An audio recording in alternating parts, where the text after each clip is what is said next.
So the bottom line is they return with a negative report and they dissuade the people from wanting to go to Israel. And the people lose faith in God. They say, we don't want to go. And God is very upset. And the consequence is that the Jewish people, this entire generation from 20 to 60, will die in the desert. And the people will remain in the desert for 40 years. And only the next generation, who are not afraid to go to the land of Israel, will go to the land of Israel. So the biggest sin, there was a sin of the golden calf. But in some sense, it was the most consequential sin. They were not able, it delayed the entry for 40 years for another generation. And this story brings up so many questions. How could it be that the leaders of the Jewish people lost faith in God's ability so quickly? And how could it be that all the rest of the people also lost faith? They themselves they experienced God's miracles firsthand. They were in Egypt 1 year before, a little bit more than a year. They experienced all the miracles of the Exodus, of the splitting of the sea, of the crossing of the desert up to that point. And they had evidence of God's ability to work in supernatural ways. So there are all kinds of answers to this story. This essay is based on a Hasidic concept. So I'll give you the spoiler right now, and then we'll go into the details. But the idea is like this, that the reason why the spies said that we don't want to go to Israel, that's not their earliest motivation. The fear was just an outgrowth of their deeper motivation, whether conscious or subconscious, I'm not sure, but there's a deeper problem. The deeper problem is that the people were sitting in the desert, and certainly the spies, the leaders, were spiritual people. And just like the patriarchs and matriarchs were shepherds, because they wanted to remain in the spiritual realm, they understood that once they enter the land of Israel and get involved in agriculture, the shift comes from ideas to action. And they were reluctant to get involved in action. And that's why when it comes to practically, when you don't want to do something, you find all the reasons in the world that it can't be done. But it wasn't that they thought it can't be done. That was secondary. Primary is, in the language of Rabbi Shneur Zalman, the founder of Chabad, they wanted to stay in the world of ideas. They didn't want to come down to the world of action, which is a terrible sin because, yes, the world of ideas is more spiritual, but that's not God's will. God's will is that we enter into the world of action and we create a functioning society, and we sanctify that society and we sanctify the action. And as we'll see later, the action must be imbued with spirituality and emotion. So that is in the kernel, in a nutshell, that's the Hasidic idea. Now, we're going to quote a piece of Talmud. We're going to ask many questions, and then we'll explain it based on this kernel of the Hasidic idea. So that's the roadmap for today. And ultimately, we're going to get into deep analysis. What does it mean that action is primary, and what does it mean that the action has to be influenced by the emotion and by the intelligence? But that is all going to be subject to analysis based on the opening statement of the Talmud, which is a little bit expounding on the names. The Talmud talks about the names of the spies. They have interesting names. So we say, does the names allude to anything? So we'll get into the Talmud. We'll get into the analysis. We'll ask the questions, and maybe we'll have time for the beginning of the answer. And maybe next week we'll continue the answer. We'll see what happens. We'll see how it goes. So that's all by way of introduction. Comments, questions, jokes, disagreements, please share at any time, at this point or any time. And we begin the journey. Okay, let's see if I can share the text here.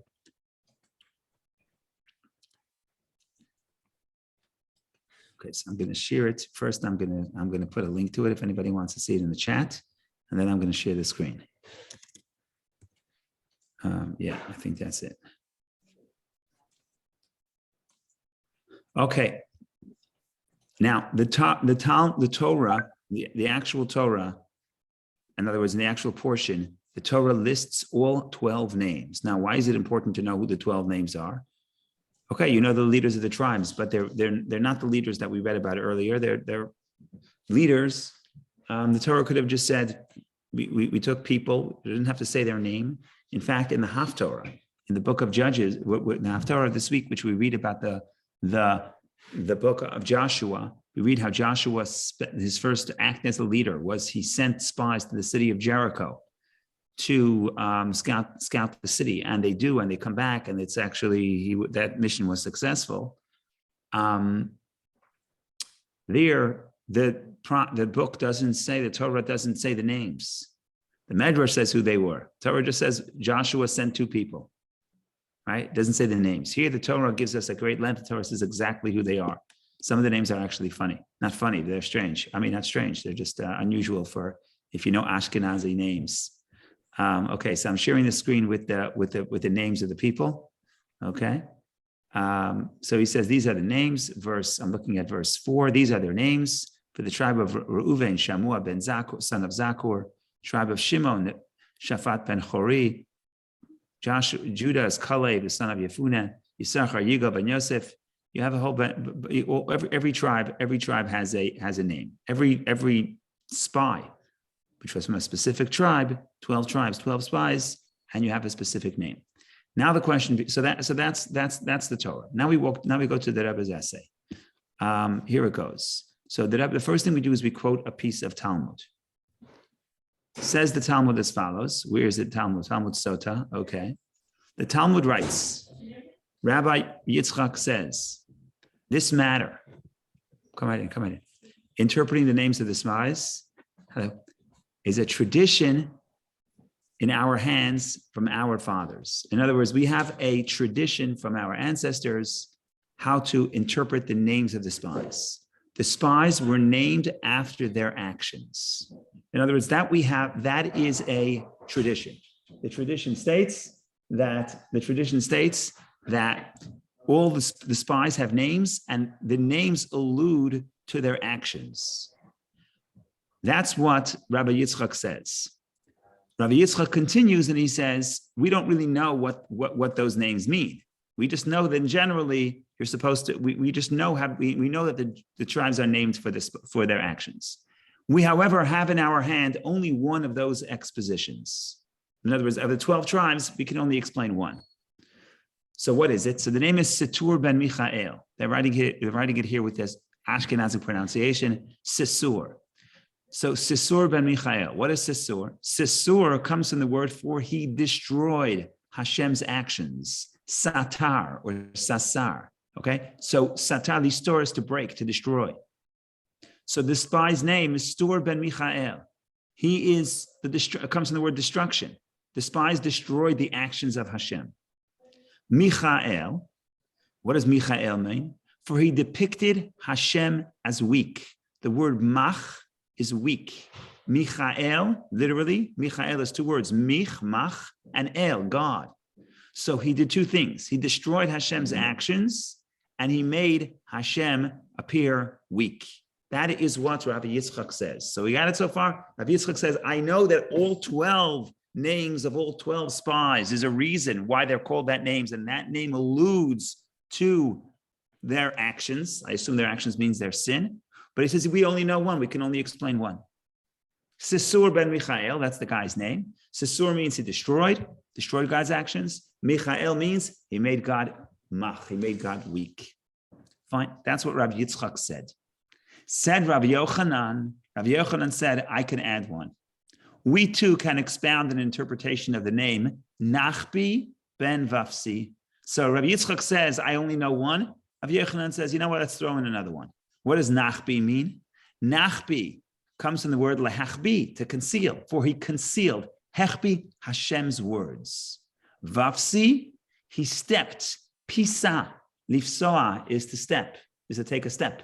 So pisa, over Hashem's attributes.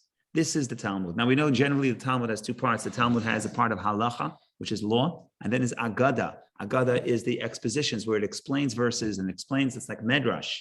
And there it's sort of more poetic and more not so, people don't analyze it as much. But that's not the way the Rebbe studied the Torah. When the Rebbe studied the Torah, even in the part of the Talmud that's agada, that's poetic, that's exposition, the Rebbe would analyze it just like you analyze the law. So we're going to take this piece apart like you've never seen.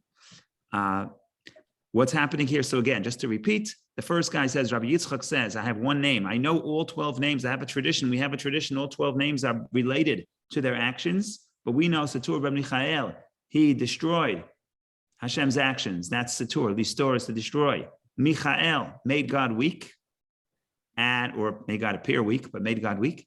And the Rabbi Yochanan says, no, there's also Nachbi ben Vafsi. Nachbi means he hid Hashem's words. Vafsi means he steps over, Livsoa, over Hashem's attributes. Okay, let's see what Rashi does.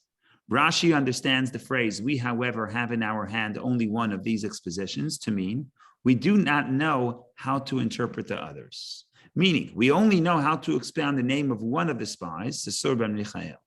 On this basis, we must conclude that Rabbi Yochanan, who also interprets the name Nachbi ben Vafsi, in fact, two names, disagrees with Rabbi Yitzchak, who said, we, however, have in our hand only one of those expositions.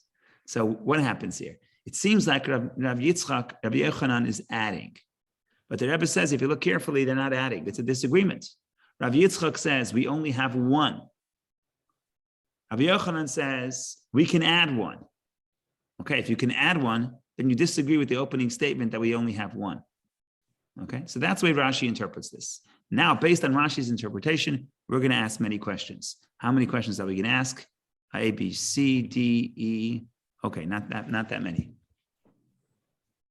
Not that many. Okay, only 5 questions. Okay, fine. So now we have to get to the questions. Oh, where am I going? I'm getting dizzy. Okay. So what are the questions we're going to ask? So far, everything makes sense to me. This sounds good. It's a nice speech. It's a nice, cute.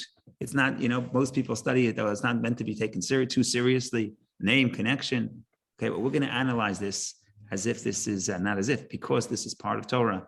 And as part of Torah, it has to get the proper attention that it deserves. So here we go. Here are the questions. But on this basis, many questions on this teaching emerge. Number one, A, why is it so difficult to expound the names of the spies in the manner of drash? Drash is exposition. Drash is the drash. Look at footnote 7. The drash method of commentary frequently deviates from the simple, straightforward understanding of a verse. It is an exit. I can't pronounce this word. It is an exit. I'm getting stuck. Method of commentary in which the words of a verse are based on are used as a platform to express a related but more complex idea. So in other words, drash, when it comes to give a drasha, to expound on the meaning of the verse, you have much more leeway. So we're rabbis. What's the big deal? Is it hard to come up with 11 connections between the names of the spies and what they did? Relatively, it shouldn't be that hard. Is it so difficult, in fact, that Rabbi Yochanan could manage to do so for only one of 2 names? What distinguishes these names from the many other names in Torah regarding which we find numerous expositions by our sages? And now in the parentheses, the Rebbe says, yes, of course, there's still rules. You can't just say whatever you want. True, the Drash branch of Torah exposition is also governed by methodological principles. Nonetheless, Drash offers a broader scope of interpretation. Since the homiletic meaning does not need to correspond perfectly to the semantic meaning or correspond with all the letters of the original word, this holds true to the extent that in scholarly works, it says we cannot refute a drash. In other words, a drash means something that's somehow connected. It doesn't have to be connected to the semantic to the semantic meaning, and it doesn't have to be connected to all the letters of the name. Enough to have 1 or 2 letters, you can already draw a connection. So what's so hard to come up with 12 interpretations connecting the names of the spies to their actions? That's question number 1. But question number 1, we save the best for the last. Moreover, I think this is fascinating. We do find explicit expositions of the other names of the spies by our sages. Indeed, Tanchuma, which is the name of a medrash, expounds all the names. Now, this is very strange. We have no problem. The first question was, how come Rav Yitzchak and Rav Yochanan, putting their heads together, could only get 1 or 2 connections between the names of the spies and the actions of the spies? We would expect rabbis to be able to be a little bit more creative and find a connection. It's not so hard. Any amateur rabbi, first-year rabbi school should be able to do it. And here, the great Talmudic sages say, no, we can only do 1 or 2. Now, it becomes even more surprising because if you open up other rabbinic works, not the Talmud, but the Medrash has no problem offering 12 names, 12 expositions, 12 interpretations that connect the names of each of the 12 tribes to their actions of the spies. The names of each of the 12 spies to the actions of the spies. So why in the Talmud does Rabbi Yitzchak say, sorry, we only have one? Right? Was it a bad day? You can't come up with other ones? So that's the question. Question number one.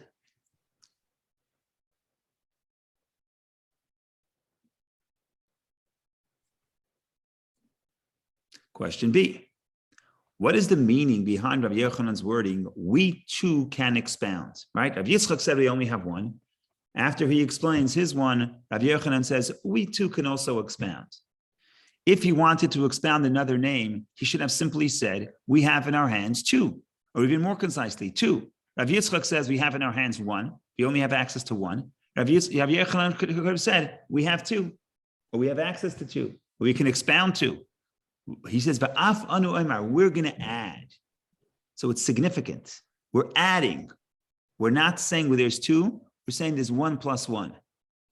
Now, when I was a kid, I thought 1 plus 1 and 2 is the same thing, but here you're going to see it's not. We're adding. It's not a second one. We're adding. Okay.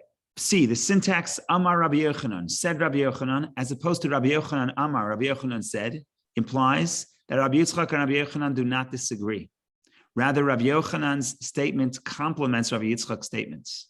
So this is very interesting. In the Talmud, sometimes it says Amar Rabbi Yochanan, or it said, Amar means said, Rabbi Yochanan is Rabbi Yochanan. It could say Amar Rabbi Yochanan, which means Rabbi Yochanan said, or it could say, it's either said Rabbi Yochanan or Rabbi Yochanan said. So the second one, Rabbi Yochanan said, is a disagreement. Rabbi Yitzchak says A. Rabbi Yochanan says B. So if you say Rabbi Yochanan said, Rabbi Yochanan Amar, it means that it's a disagreement, right? If I say Zina said, no, if I say Zina said, and then I said, and Vicky said, that's a disagreement. But what happens if I said Zina said, and then I said Vicky? If you put the said before the name, probably in English too, but certainly in Hebrew, that means you're not disagreeing, you're adding, or you're explaining, right? Make sense? I could say Zina said, and then I say Menachem said. That's a disagreement. But if I say Zina said, and then I said Menachem, I put the said before the name, it's a continuation or an explanation, but it's not a disagreement. So that's what we're saying in C. The syntax Amar Rabbi Yochanan, said Rabbi Yochanan, implies that Rabbi Yitzchak and Rabbi Yochanan do not disagree. Rather, Rabbi Yochanan's statement complements Rabbi Yitzchak's statements. Indeed, this is also the simple meaning of the words, we too can expound. Two implies Rabbi Yochanan does not disagree with Rabbi Yitzchak, i.e. he does not maintain we have in our hands two. Rather, he merely adds an exposition of the name Nachbi ben Vavsi. However, we need to clarify. Since Rabbi Yochanan does in fact offer an exposition of a second name, he does then disagree with Rabbi Yitzchak, who maintains we, however, have in our hands only one. See, we're reading this very literally, and we're taking this very seriously. If I would read this, I would say, big deal. Rabbi Yitzchak says one, Rabbi Yochanan adds two. But the Rebbe says that's not the language. Rabbi Yitzchak didn't say, I have one. He said, we only have one. We have in our hands only one. He's basically saying there's one and there's no more. We don't have any more. If you're going to come and offer me a second one, I don't know. I don't buy that. I know we only have one. Rabbi Yochanan says, no, we have two. We too could say a second one. That seems like a disagreement. D, most importantly. No, did I say D? Yeah, D. Are we at D? Yeah, we did B already. Okay, now D. Most importantly, since the spies were named after their actions, even before Moses selected them, and this matter is a tradition in our hands from our fathers, and there can be no dispute regarding a tradition, how then could Moshe have selected them?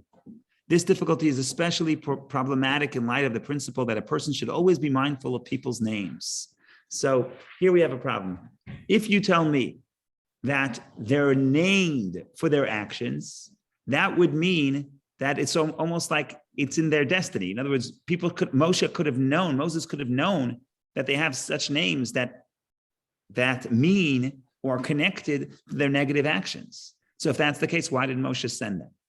There's a whole Talmudic story about a sage named Rabbi Meir that says you should always be careful about people's names. There's a whole story. Basically, there were three rabbis that came to an inn, and it was before Shabbat. They had to hide their money. So two of the rabbis gave their money to the innkeeper. Rabbi Meir refused to. And after Shabbat, the innkeeper denied the fact that he received the money from the two rabbis. And what he did was, they asked Rabbi Meir, why didn't you give him the money? Why didn't you trust him? He said, well, I didn't like his name. His name was Kida, which is Aramaic for, implies something negative, so he didn't trust him. So you should be mindful of names. Moshe should have been mindful of those names. If these people are named, it's a tradition. It's a reality. It's a tradition. You can't disagree with a tradition for Moses. Tradition. So it's a tradition that that these people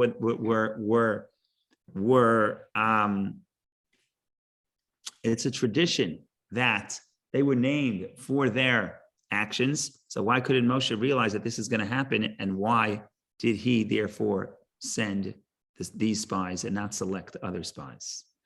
So this, ladies and gentlemen, is the first series of questions. Then we're gonna seek to answer these. We're not going to be that successful, and then we're gonna seek to answer some of them.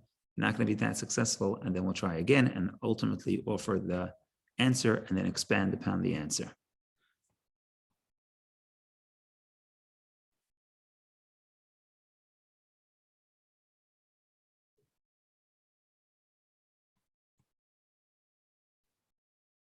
Okay. Now, for the sake of not getting too tied down in the details, I think we're going to go to section 3, which is more questions. Instead of trying to answer 2 of them and then refuting the answer, we'll go straight to section 3, and we'll offer more questions, because I know that you're dying for questions on this wonderful morning.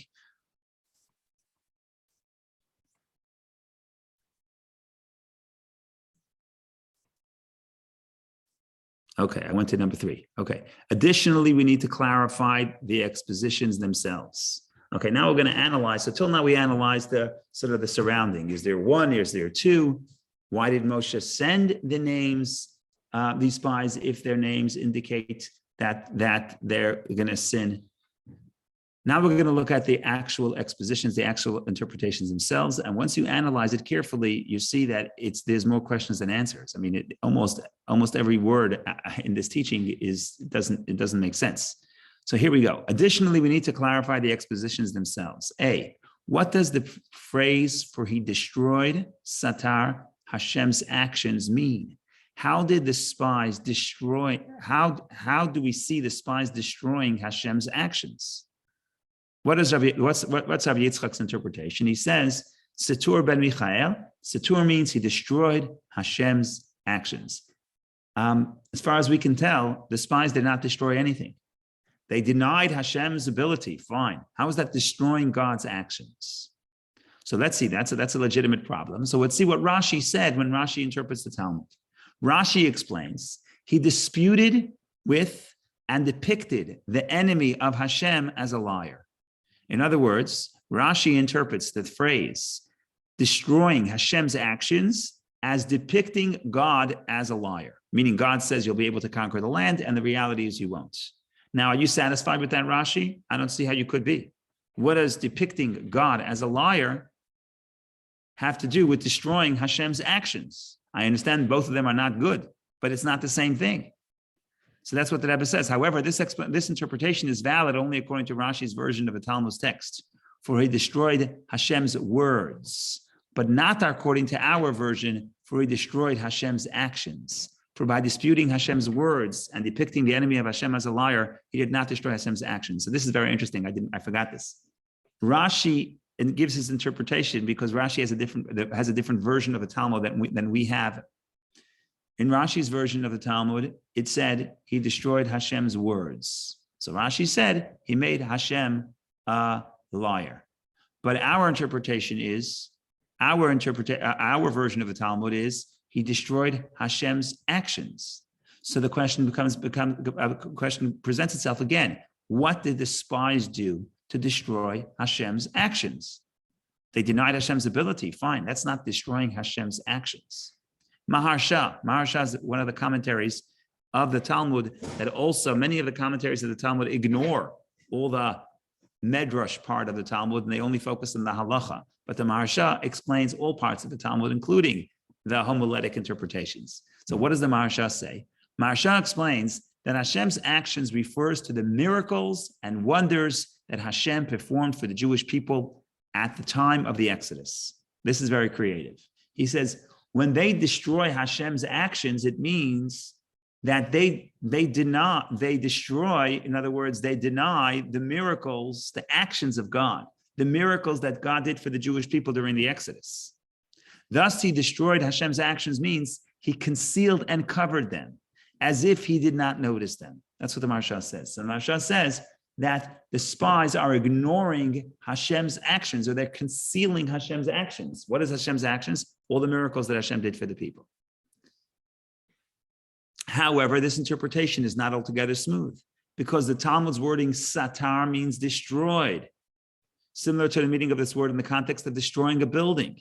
This is evident from Maharsha's words themselves. First, he translates sisur as he steer, concealed, and only afterward does he clarify and cover. In other words, Maharsha has a beautiful interpretation, but it doesn't fit smoothly with the words. The words of the Talmud is that the guy was named Situr because he destroyed Hashem's actions. We say, what actions did he destroy? So the Maharsha says, well, he concealed the miracles that God did up to that point. The Rebbe says that's wonderful, but concealing is not destroying. Okay, so so far, just to summarize here, we have two questions. Number one, we're still in the same question. Yeah. Question is, what does it mean he destroyed Hashem's actions? Seemingly, he just denied Hashem's words or hid the miracles that God performed for the Jewish people in the desert. Go ahead, Vicky. Well, I had a question too. So the interpretation of Maharsha, right?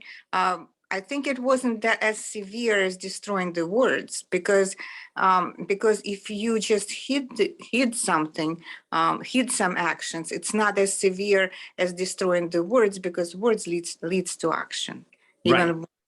Right. But the point is, did he destroy or did he hide?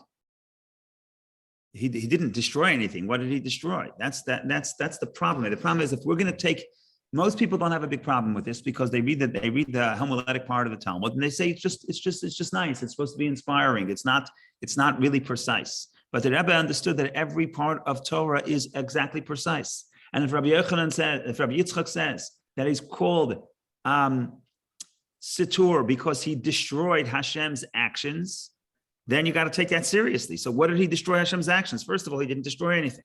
He denied Hashem's promise. Okay, that's words. And secondly, from the Maharsha has a nice interpretation. Maharsha says he destroyed Hashem, he hid Hashem's actions, the actions being the miracles of God in Egypt and up to this point.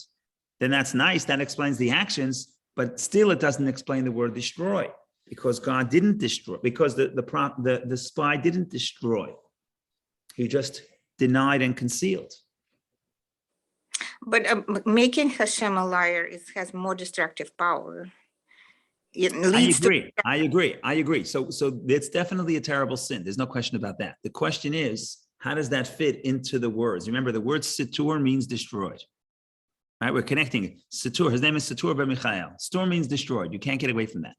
So you're going to say, Rashi said he made God a liar. He made God's words a lie. So first of all, what's the element of destruction? And second of all, the Talmud says, at least our version of the Talmud says, he destroyed Hashem's actions. So actions is different than words. So we know why Rashi wrote words, because that was his version of the Talmud. But our version is different. So what do we do? But the main problem is the destroy. Remember, destroy is it's not just a word that's filling in. Destroy is the connection to the name. His name is Situr. Situr means destroy. So basically we're saying, show me the destruction. Where's the destruction? Either in words or actions, but either way, there's no destruction.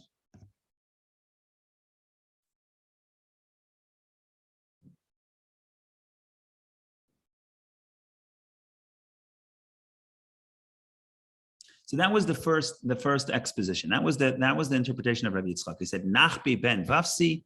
Nachbi means he concealed Hashem's, I'm sorry, Vafs, and the word Satur ben Michael, Satur means he destroyed Hashem's actions. Now we're going to go to Rav Yochanan. Rav Yochanan added the second one, Nachbi ben Vafsi. Nachbi comes from the word Hechbi, he hid. So the Talmud says, for he concealed Hashem's words. Rashi comments. Whoops. Oh, let me share it. Okay, so question number B. On the words for he concealed Hashem's words, Rashi comments, he concealed his words and did not relate them as they were. This is difficult to understand. Nachbi did not conceal Hashem's words by reiterating them imprecisely, rather only in his description of what he has seen in the land of Israel, i.e. the goodness of the land. He had concealed the full picture. What's the question? The question is, he did not conceal Hashem's words.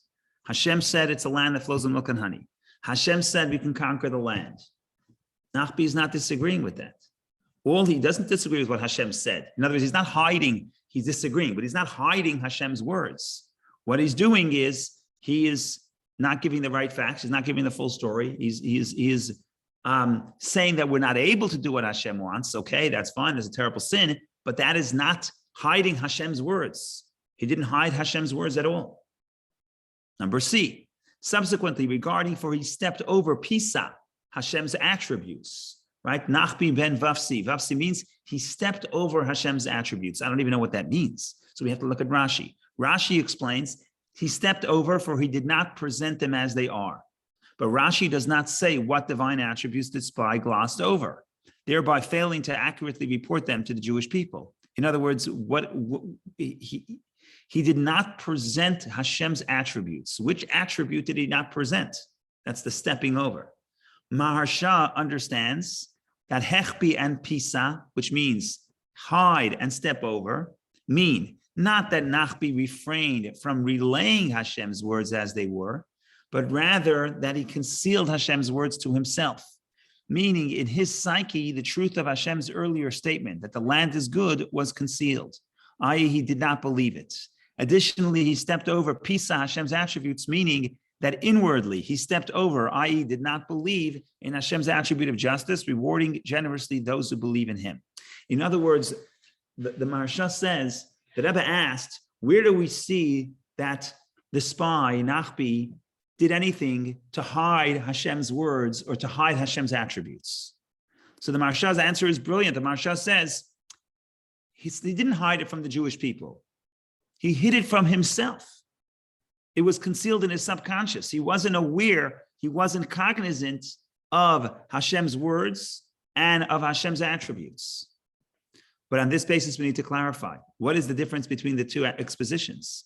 Why did he conceal Hashem's words and step over Hashem's attributes? Seemingly, they both mean the same thing. According to Maharsha's interpretation, he did not believe. In other words, they both mean he did not believe.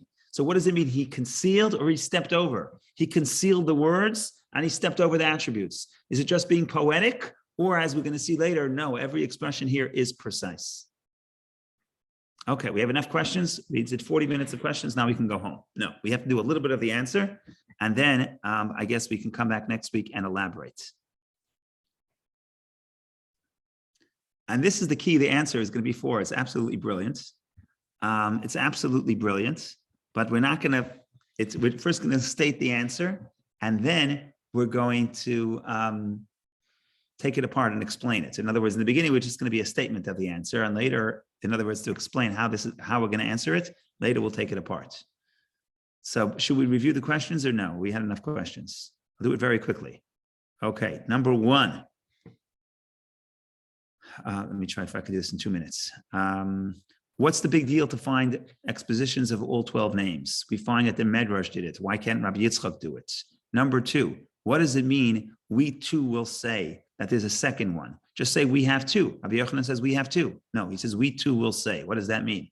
Number 3, it says said Rabbi Yochanan, which sounds like they're not disagreeing, but they are disagreeing because Rabbi Yitzchak insists we only have 1. And Rav Yochanan is saying we have 2. So why is that not a disagreement? Number 4, why did Moshe not be aware? How come Moshe ignored these names? Because he should have known that these names allude to no good and allude to trouble. So why did he send these people? And then number 5, we said that, we didn't read number 5 inside. We didn't read number 5 inside. We did not read the name number 5 inside. So we'll skip it for now. I think I skipped it. Is it missing in the translation? I'm looking at the original here. Is it missing in the translation? Oh, we missed it. Yeah, number E. Number E, I'm just going to read it out loud. How does this teaching conform with the teaching of our sages that at that point in history, the spies were righteous? This statement implies that the root of the spies' sinful conduct can also be found in the righteous men. In other words, yes, their name, Rabbi Yitzchak is saying their name aligns with their actions, but we know that at some point, at least when Moshe sent them, they were still righteous. So that would mean that what they did was righteous, but their names imply sin. So how do we square that? And then finally, we go to the other list of questions when we talk about the actual expositions. What does it mean that he destroyed Hashem's actions? What did they do to destroy Hashem's actions? Seemingly, they hit Hashem's words, but they didn't destroy Hashem's actions. Maharsha says they destroyed, they did not, Hashem's actions refers to the miracles. They denied the miracles. But the Rebbe says, okay, fine. So actions are miracles, but they didn't destroy anything. And then the next question was, what does it mean they hid Hashem's words? What they didn't deny Hashem's words. They denied their ability to conquer the land, but not Hashem's words.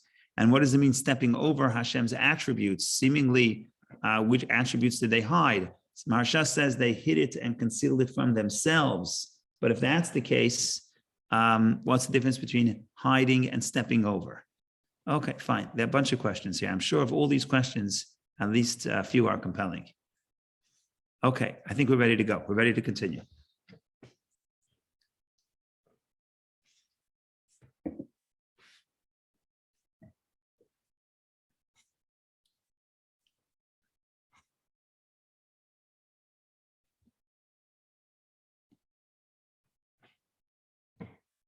What's going on here?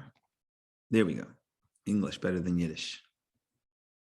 The crux of the explanation is as follows. Rav Yitzchak's intention in saying, Lo alta biyadenu ela echad. Rav Yitzchak says, we only have one. And that was our first question. It's more than we only have one. In our hands, we only have one. It sounds like we went scuba diving and we only came up with one. We tried very hard, but we only have one in our hands. So the question was, what's the big deal? Go find other ones. The Medrash has 12. Why can't we come up with a few? So the meaning is not that we do not know how to expand the spies' names. That we can do. But rather that the expositions and directives with a bearing on the type of learning that leads to action, maybe they might say, for the names of the other spies, Lo alta bi'adenu does not emerge in our hands. Meaning, the expositions of the other names are not germane to us, as they do not help us to bring us, lidei, to the hands of action, to deriving lessons that are applicable to us. This is revolutionary. What does the Rebbe say? The Rebbe says that when Rabbi Yitzchak says, in our hands we only have one, he doesn't mean we only know how to interpret one of the names. No, any rabbi can interpret all 12. It's an easy business. When he says it's not in our hands, it means that the interpretation of the other names are not relevant to our own service of Hashem. The spy made mistakes, but they're relevant to them. We don't suffer from the same issues that they do. However, Rav Yitzchak says, we have one in our hands. There is one lesson from one of the names of the spies that is relevant to us. And that's why he says we only have one. Even though the big question is, so big deal. So put on your creative hat, go on a walk, take your pen and paper, and write 12 connections. It's no big deal. He says, yeah, well, I can find many connections, but that's not, that would describe the mistake of the spies. But that's not a lesson to us, because as we're going to explain later, our spiritual makeup is very different than the spies. Their mistake is not our mistake. But there's one place where there's overlap, where their mistake is relevant to us as well. And that's why he says we only have one. But he doesn't say we only have one. He says in our hands, there's only one. Hand in Hebrew, lidei, could mean hand, but it also means bring you to do something. So this idea, there's only one idea here that's relevant for us to bring it to us in our practical life. So that answered the first question. We didn't really explain how this works. We'll have to explain, but this is the answer. The answer is, what did he mean when he said we only have one? It means there's only one relevant to us. Later, we'll demonstrate how that works. The homiletical teaching derived from the other names of the spies were relevant only to the avodah, to the service of our forebearers, of the people of that generation. They needed to exercise caution not to repeat every one of the spies' mistakes, which are also implied by these names. However, in our hands, we have only one. We, given our lower spiritual stature, only need to avoid one mistake.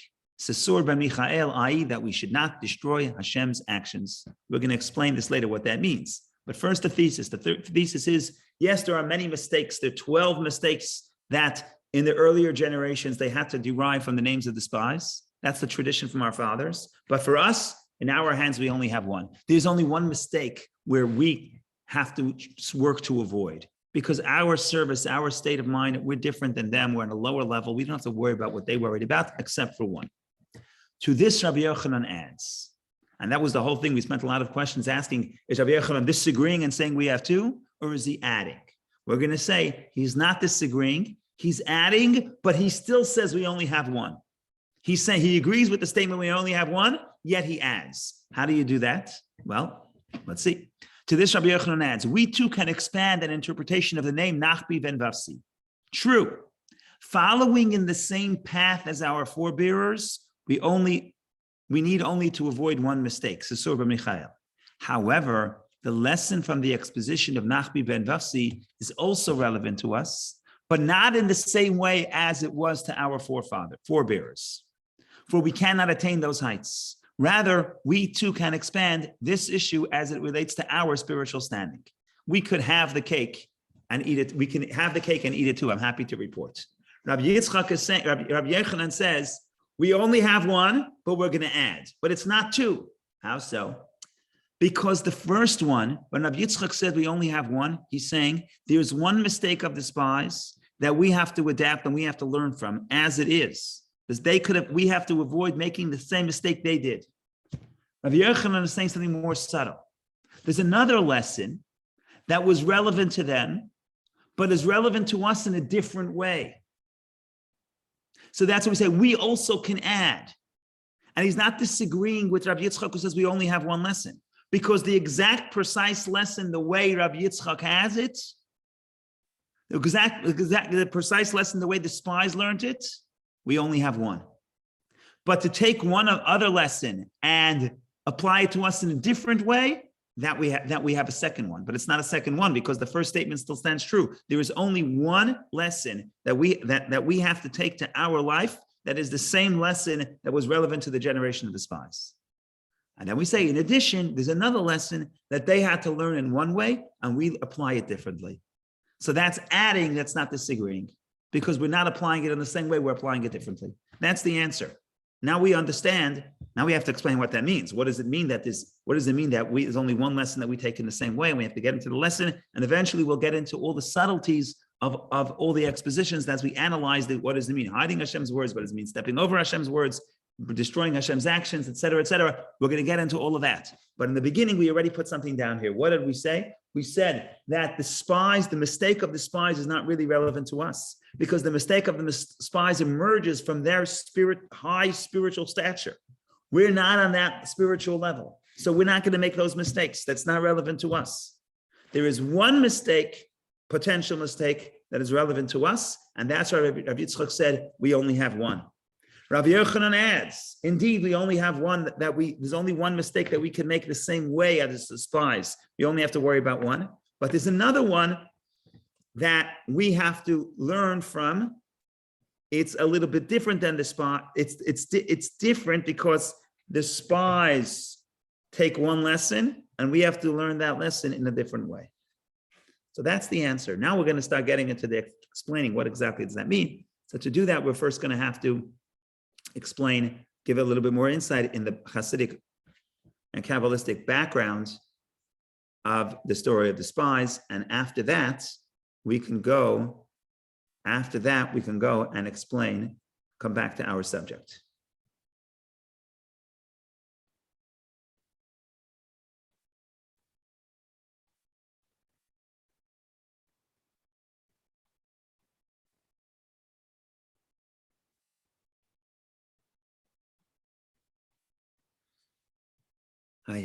Okay, so this seems to be taking more time than we thought. It may take 2 weeks or 3 weeks. We're going slowly. At some point, if it's too detailed and we got the main answer, when you want to move on, you let me know. But we're going to do a few more minutes because we want to get into the body of the answer. Even though we're not going to get any more of the answers anymore. We're just going to try to delve into the Hasidic idea of the spies, and that itself is a standalone issue.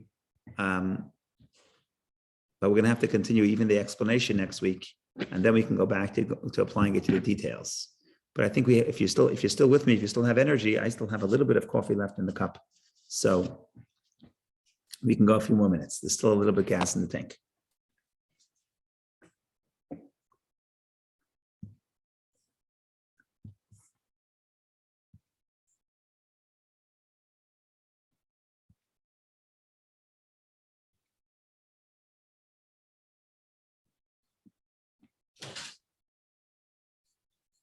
Number 5, the spy's motivation. We will appreciate this by prefacing with a matter discussed in many places. Now we're going back to the big idea. What is the sin of the spies from the perspective of the Hasidic interpretation? The motive behind the spies' sin was that they did not wish to leave the lifestyle of the desert and to enter the land of Israel, inhabited territory. Right? That's what we started out with. They had been told, when you come to the land, 6 years you shall plant your fields. This means that a person plows and sows. The people would need to involve themselves in materialistic pursuits. Or in the terminology of Hasidic philosophy, they did not want to descend from the world of thought into the world of speech, or more specifically, into the world of action. So that's why they said, I'd rather stay in the desert. And that's the motivation. That's what led them to sin. So that was what led them to want to be in the desert. Once they want to be in the desert, they say, oh, we don't have the strength to conquer the land of Israel. Now, what does that mean to us? How do you apply this to our service? As applied to our divine service, we too have those two states. We also have the state of the desert and the state of Israel. The state of the desert is when we are studying Torah. We're in the realm of ideas. And then going into Israel represents the state of action.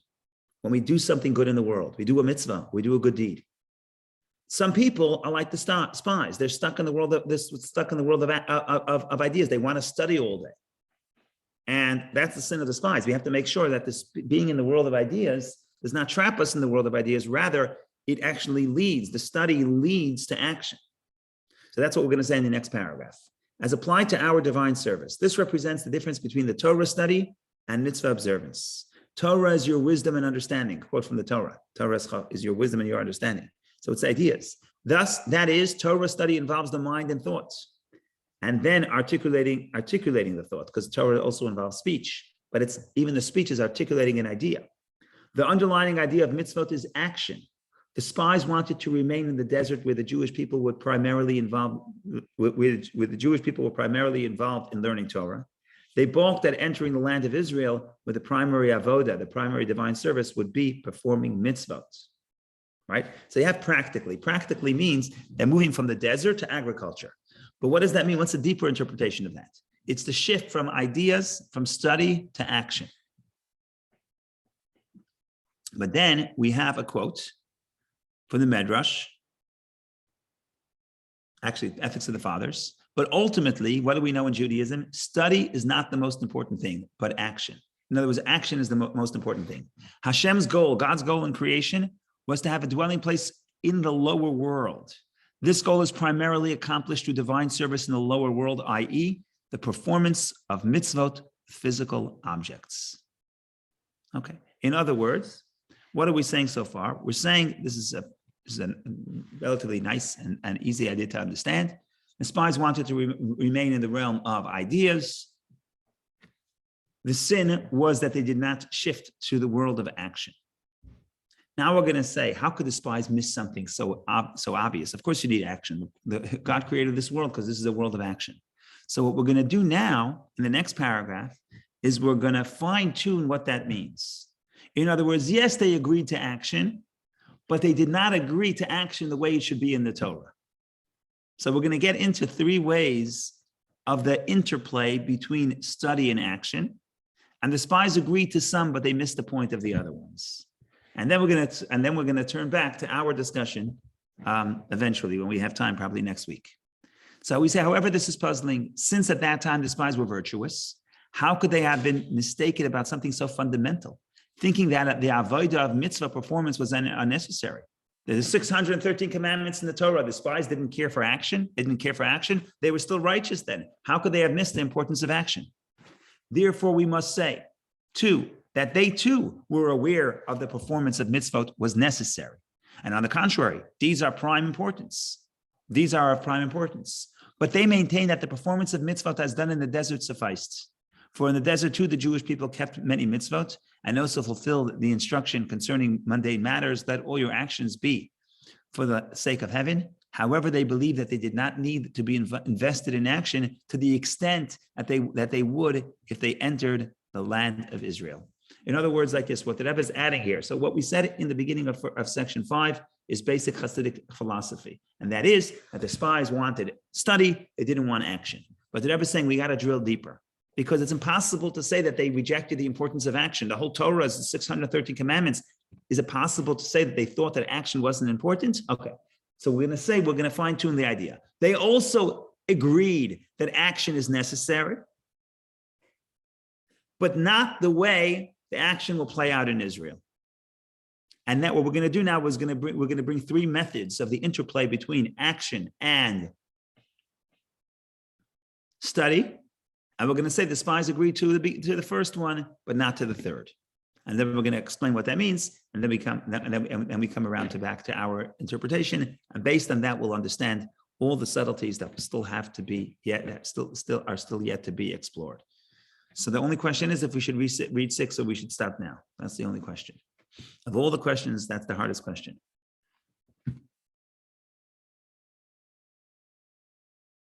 Okay, I think we'll stop here because we have a lot. We spent a lot. We have a lot to digest. But I suggest that we focus on the big idea. The big idea was, first thing is the rabbis have no problem finding interpretations for all 12 names. That anybody can do. What Rabbi Yitzchak is saying, that the names of the spies and the lessons they convey are not relevant to us because we don't suffer from those problems.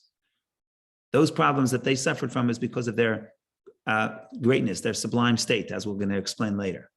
We don't have those problems. We don't have to worry about it. There's only one name that we have to worry about. We have to make sure not to hide God's words and not to make God weak. As we'll explain what that means next time. Rabbi Yochanan says, yes, you're right. You're right. There's only one lesson that the spies had to derive, that we have to derive in the same way. But there is another lesson that the spies had to derive, but we apply it to us in a different way. And that's why he's not arguing with. There's only one that we apply in the same way.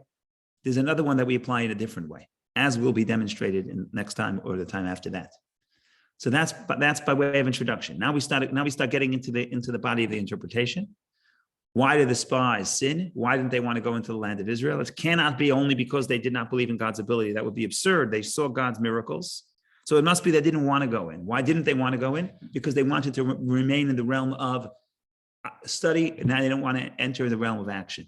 But the Rebbe says that's not enough. How could it be that they denied the importance of action if they were still righteous at that time? In other words, in the beginning of the process, they were still righteous. So it would be impossible to say that they rejected the idea of action outright. So we say no. They agreed that action is important, even primary, but they didn't fully understand how that plays out. And we're going to demonstrate the various ways that they play out. And ultimately, we're going to explain the lessons that they had to derive, and more importantly, the lessons that we have to derive. And again, one lesson that we derive is equal to theirs, and another lesson is a little bit different. So we're going to stop here. It's a little bit difficult. I'm not sure I'll be able to sleep tonight because we still have some open questions. But If I can't sleep and you can't sleep because of this, call me and we'll discuss it further. Otherwise, we'll meet, God willing, next Wednesday, and we'll continue unpacking the layers of meaning hidden within this piece of Talmud. So thank you very much for joining. We'll see you next week, God willing, in good health. Questions, comments, the floor is yours. Otherwise, have a wonderful day. Thank you, Rabbi. Thank you, Rabbi. I had a question. Did Yes. all the other names, all other 10 names were explained in Medrash? Yeah. Uh, So there's what- the Medrash and there's the Talmud. The Talmud that we quoted of Rabbi Yitzchak, he says we only have one. Problem is, open the Medrash and his colleagues offer 12. So what are you saying? You only have one. Either make some up on your own, it's not a big deal, or take what they took. So that's what the Rebbe is saying. No, he didn't say we can't find an exposition. He said it has not emerged in our hands, meaning it's not relevant to us. Like I said, our hands, lidei, it comes from the word limud mevi lidei maaseh. Literally, study brings to the hands of action. Hands means like you're being moved in. So that's the brilliance here. The brilliance here is we're not talking about finding interpretations. We have many interpretations. The Medrash offers all interpretations. The question is, Rabbi Yitzchak saying, I'm not in the business of offering interpretations. I want to know what's relevant to us. Us, we only have one that is relevant to us. Rabbi Yochanan then adds, I'm not disagreeing with you. There's only one that's relevant to us in the same way that it was relevant to the spies. But there's another one that's relevant to us in a different way than it was relevant to the spies. So the Medrash explains the names as it relates to the mistakes, right? Yeah, this is also like they hid God's name. Like what the case in point, they hid Nachbi ben Vavsi. They hid God's words. They stepped over God's attributes, right, etc. No, they destroyed God's actions. I'm saying the second one. The first one's Michal. They destroyed God's actions. They made God weak. The next one that we have here is Nachbi. They hid God's words and they stepped over God's attributes. So I don't know exactly what that means. We're going to explain it later. But before that, we have to say the second one is relevant to us, but it's relevant to us in a way that's different from the way it was relevant to the spies themselves. Thank you. Thank you, Rabbi. Thank you. Thank you. Have a wonderful day. Okay.